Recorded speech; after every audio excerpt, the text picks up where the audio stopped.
JMC 6000 here in the JMC Garage for this week's JMC Garage Talk. And what we're doing this week is talking about the Hurricane 2-liter found underneath the hood of this 2024 Jeep Wrangler. But I got this Wrangler just so I can do an engine review. Somebody asked me to do an engine review, so I wanted to bring this to you guys. But let's talk about the Hurricane 2-liter and how this differs in a sense from the Hurricane Inline 6 that's in the new Dodge Ram, in the Ram 1500, in the Jeep Ram and Wagoneers. So to begin with, this Hurricane 2-liter does have a single turbo. It's a dual scroll turbo. You can see the turbocharger is right here. And so it has air that comes in from this side here, goes in through the intake, goes in through this massive, I have no idea what this is, but then it goes into the turbo, comes out of the turbo right here, goes over top of the valve cover, and it goes into an air-to-water intercooler, just like in the Inline 6. This does have an air-to-water intercooler. This does not use an actual air-to-air intercooler like some of the Ford EcoBoost engines do. And then after it goes through the air-to-water intercooler, then it goes into the engine via the intake side. Now, this engine is direct injection only, just like its bigger brother. Not a big fan of just direct injection only engines, but from what I understand, I haven't heard too many issues with this direct injection with carbon buildup and everything else. A couple things to note about the Hurricane Inline 4 that's a little bit different from the Inline 6 is you do have an engine oil dipstick. Oh my goodness, isn't that amazing? You actually get a dipstick. Oh, now I can't get it back in. Get it back in there.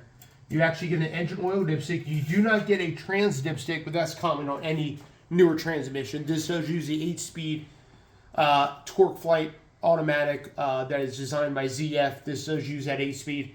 Anyway, as you can see, these are all your service points. You got brake master cylinder right here. This right here is for the engine coolant, and I believe it also helps with the air-to-water intercooler as well. This is for the power steering. You actually add your engine oil right here on top of the valve cover.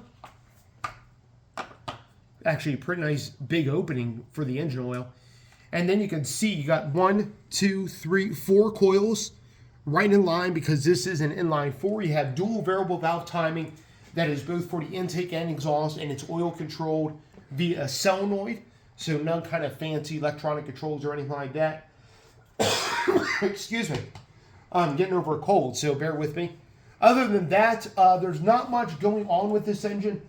I'm not quite sure. I believe this is an EGR, if I'm not mistaken. It looks like it does utilize a cooled EGR system, but I don't know for sure. Other than that, it's pretty much a basic engine.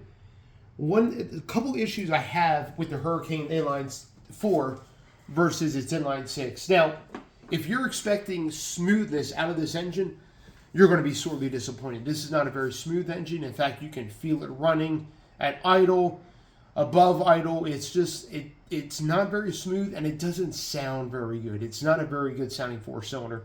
I don't know what Chrysler did, but the smoothness and the just a buttery sound, which is not much on the Inline 6 Hurricane, is not apparent with this thing. This thing almost sounds like a bucket of rocks going through the engine. It sounds absolutely horrible. I'm not quite sure what they did to this engine, but it doesn't sound very good. It's not very smooth. As far as longevity, I haven't heard anything, but this engine's only been out for a couple of years.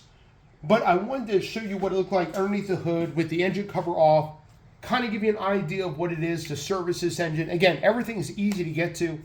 Turbo, this right here, the charge air pipe, and everything else is pretty easy to get to. Spark plugs are right in line.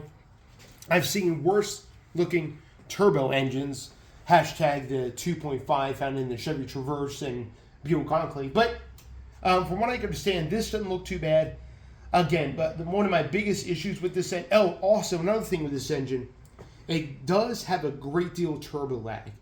Like, it takes a little bit off the line, and then once it gets going, it actually is pretty smooth, and it goes... Excuse me, again, getting over a cold. It goes about its business, but it does have a little bit of a turbo lag. I was on the highway, and just going up a moderate incline has to downshift.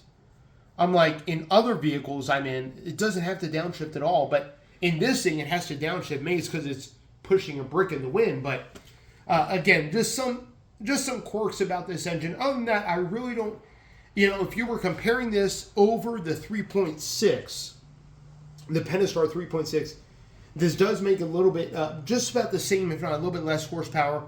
But supposedly this makes a lot more torque, and I know it does, over the 3.6. So that's something to consider. You're going to get more torque, and this is going to get a little bit better gas mileage. I was getting on average about 24 miles per gallon on the highway in a flying brick in the wind with the Jeep Wrangler. So decent gas mileage considering the size of this vehicle, how it's non-aerodynamically shaped. But I wouldn't expect anything less from a 2-liter 4. I'm assuming you'll probably get a little bit better gas mileage in this than you would in the 3.6 Pentastar. But as far as longevity, again, this has been around as long as the Pentastar. So my overall thoughts on this engine compared to other options, and I know for 2025, here's the kicker. For 2025, you can only get this engine with an automatic transmission in the Jeep Wrangler. So 25 and beyond, this engine with the automatic is the only thing that's available. And if you want a manual, you're stuck with the 3.6 Pentastar. If you want the 3.6 Pentastar in a 2025 or newer Wrangler, you have to get it in the manual. You can't get it any other way. It's either this with the automatic or you're stuck with the 3.6 with the manual. I'm not quite sure why Jeep is doing that, but that's going to be what they're going to be doing moving forward. Of course, the overall forecast for Stellantis is not looking very good. If you read the news, keep up on everything that's happening, Stellantis, the company that owns Jeep, Chrysler, Dodge, Ram, is in big, big trouble. And unless they get a new CEO, I don't see anything turning around very quickly. So, one of the things I will say, if you're interested in a Wrangler with this engine, or maybe a 4xe with this engine, Jeep dealers are taking upwards of $7,000 off of the Wranglers in stock, because this particular one, I'm not reviewing the vehicle, but this particular one is 48 grand sticker. The dealership is going to go for about 40 to 41,000. They're taking huge money off the hood because they need to move them. And the 2025, you can't get the 3.6 with an automatic anymore. You have to get the 3.6 if you want that in the manual. So just a quick review on the 2-liter Hurricane. It has decent power once you get up and going. It actually runs out pretty nicely, and it gets decent gas mileage. But other than that, it's not very smooth. It doesn't sound very good at all. But it's a decent engine for what it is. Again, if you're looking for buttery smoothness and looking for a nice quiet engine, like it's 3-liter Hurricane, this is not it. It doesn't share those characteristics. I think the only thing it shares with the 3-liter Hurricane is the fact that they're an inline engine, and they kind of got the same configuration between the two. That's about it, and they share a name. Awesome. You guys have any questions, comments? Maybe you have this engine in your Jeep, and you want to know, or let me know how it is for you, the 4xe, all those things. Please like, comment, subscribe, hit the bell notification. I upload every single Saturday afternoon and every single Wednesday morning. We will catch you on the next one. Be blessed.